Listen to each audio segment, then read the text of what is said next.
Assalamualaikum warahmatullahi wabarakatuh. Jumpa lagi bersama saya Ibu Tita Rohayati SPDI. Ahlan wa sahlan. Semoga semangat belajar agama bersama channel pembelajaran pendidikan agama Islam. Sebelum memulai pelajaran, marilah kita membacakan basmalah bersama-sama. Bismillahirrahmanirrahim.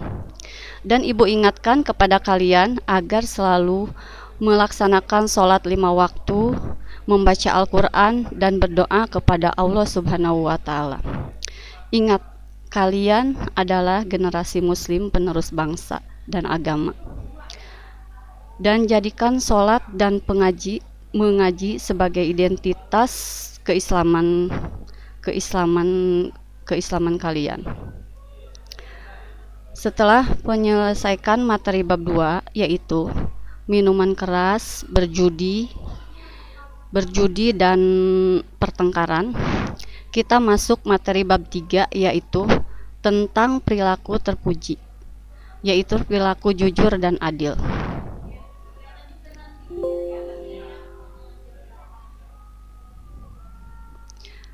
Jujur, setiap orang mendambakan keluarga harmonis dan penuh ketenangan.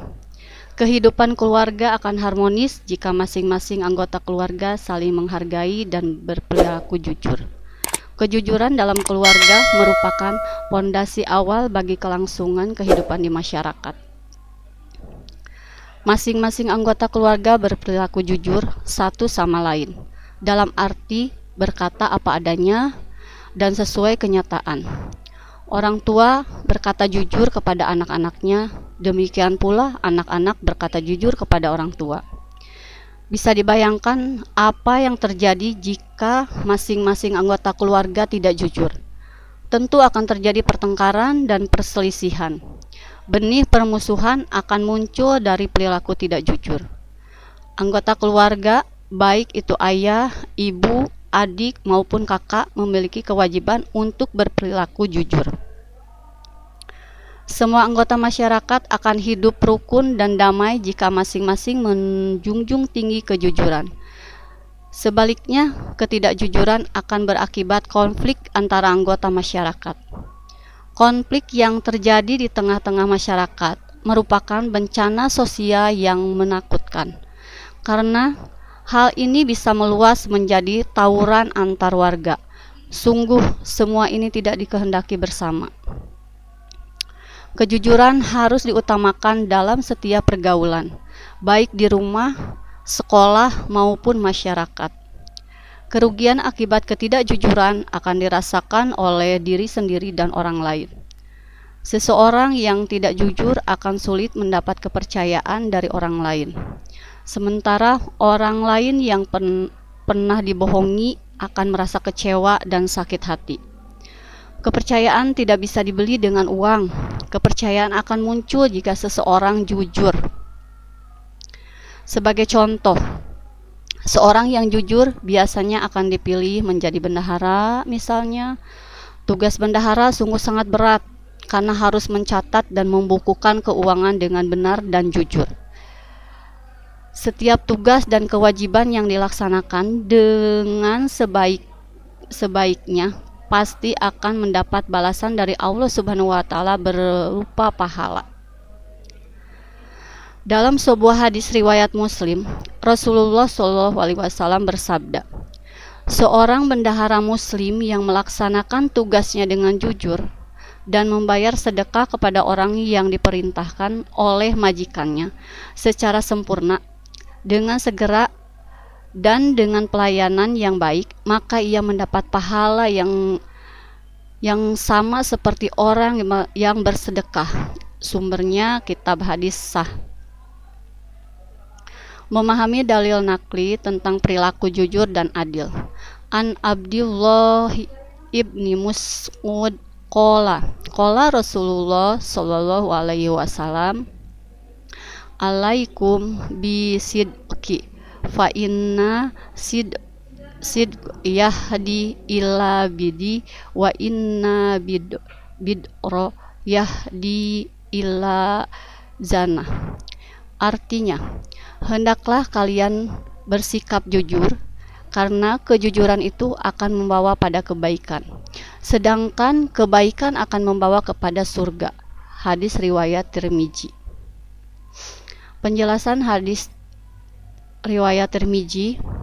Hadis di atas menegaskan bahwa kejujuran akan membimbing kepada kebaikan, dan kebaikan akan membawa pelakunya ke surga. Seseorang yang jujur akan hidup dengan tenang, ia menjalani kehidupan dengan penuh optimis dan pendidikan agama Islam dan budi pengerti 47 semangat. Berbeda jika seseorang pernah berdusta, tentu akan diselimuti rasa bersalah dan gelisah. Dusta yang pernah dilakukan akan ditutupi dengan dusta-dusta yang lain. Orang yang jujur juga akan mendapat kepercayaan dari orang lain. Kepercayaan tidak bisa dibeli dengan uang. Kepercayaan Abu Ubaidah bin Zarah, sahabat Nabi yang sangat jujur.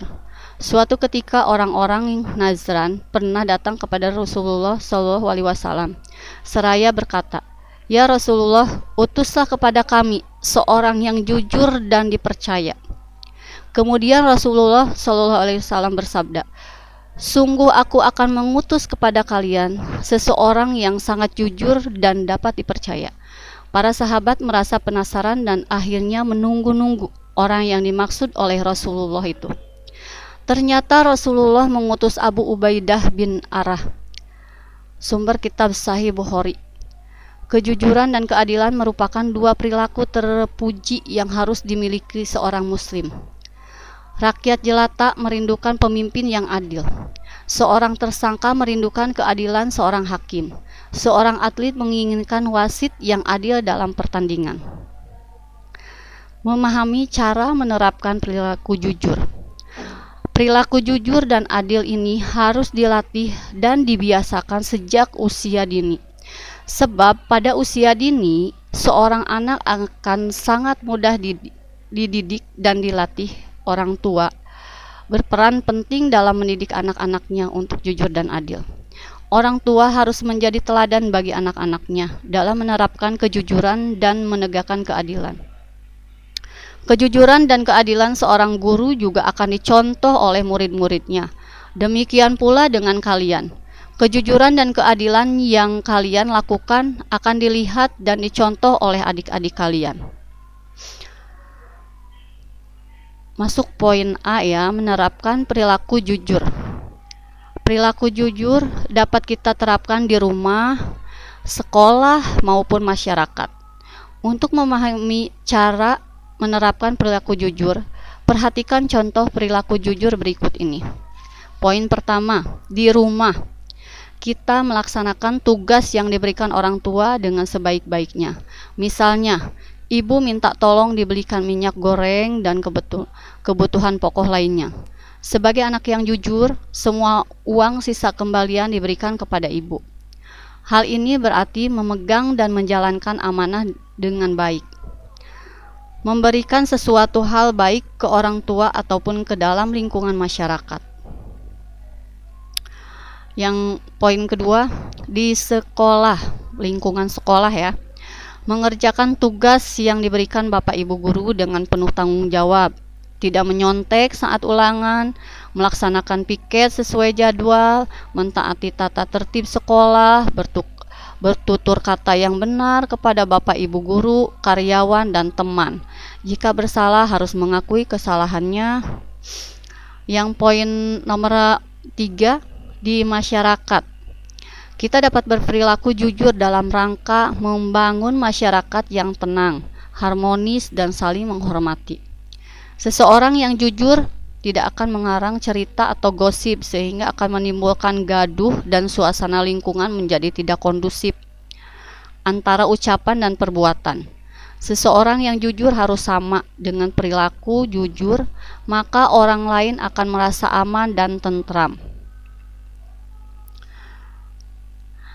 Ini masuk ini ya, ada cerita tentang orang yang jujur.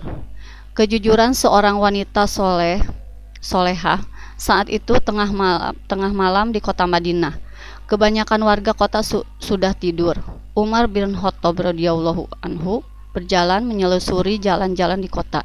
Dia coba untuk tidak melewatkan satupun dari pengamatannya. Menjelang dini hari, pria ini lelah memutuskan untuk beristirahat.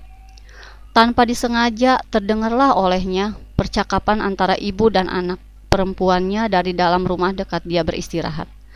"Nak, campurkanlah susu yang engkau perah tadi dengan air," kata sang ibu. "Jangan, Ibu. Amirullah Mukminin sudah membuat peraturan untuk tidak menjual susu yang dicampur air," jawab sang anak. "Tapi banyak orang melakukannya, Nak. Campurlah sedikit saja.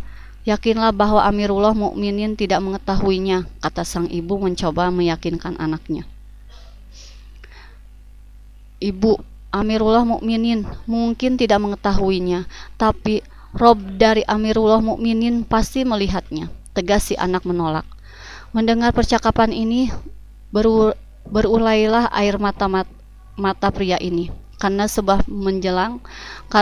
menjelang, bersegeralah dia ke masjid untuk memimpin salat subuh. Sesampai di rumah, dipanggillah anaknya untuk menghadap dan berkata, "Wahai Asim, putra Umar bin Khattab, sesungguhnya tadi malam saya mendengar percakapan istimewa. Pergilah kamu ke rumah si Fulan dan selidikilah keluarganya." Asim bin Umar bin Khattab melaksanakan perintah ayahandanya yang tak lain memang Umar bin Khattab, khalifah kedua yang bergelar Amirul Mukminin. Sekembalinya dari penyelidikan, dia menghadap ayahnya dan mendengar ayahnya berkata, "Pergi dan temuilah mereka, lamarlah anak gadisnya itu untuk menjadi istrimu. Aku melihat insya Allah ia akan memberi berkah kepadamu dan anak keturunanmu. Mudah-mudahan pula ia dapat memberi keturunan yang akan menjadi pemimpin bangsa." Begitulah menikahlah Asim bin Umar bin Khattab dengan anak gadis tersebut. Dari pernikahan ini, Umar bin Khattab dikaruniai cucu perempuan bernama Laila, yang nantinya dikenal dengan Ummi Asim. Suatu malam setelah itu, Umar bermimpi. Dalam mimpinya, dia melihat seorang pemuda dari keturunannya bernama Umar dengan kening yang cacat karena luka. Pemuda ini memimpin umat Islam seperti dirinya memimpin umat Islam. Mimpi ini diceritakan hanya kepada keluarganya saja. Saat Umar meninggal, cerita ini tetap terpendam di antara keluarganya. Ummi Asim menikah dengan Abdul Aziz bin Marwan. Abdul Aziz adalah gubernur Mesir di era Khalifah Abdul Malik bin Marwan. Dari pernikahan Ummi Asim dengan Abdul Aziz bin Marwan, lahirlah Khalifah Umar bin Abdul Aziz.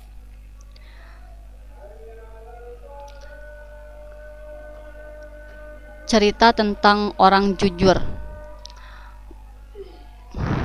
Alhamdulillah, materinya cukup sampai di sini dulu. Semoga Allah mencatat segala amal ibadah kita menjadi amal kebaikan yang akan menjadi bekal kita di akhirat nanti. Wabillahi taufiq wal hidayah. Wassalamualaikum warahmatullahi wabarakatuh.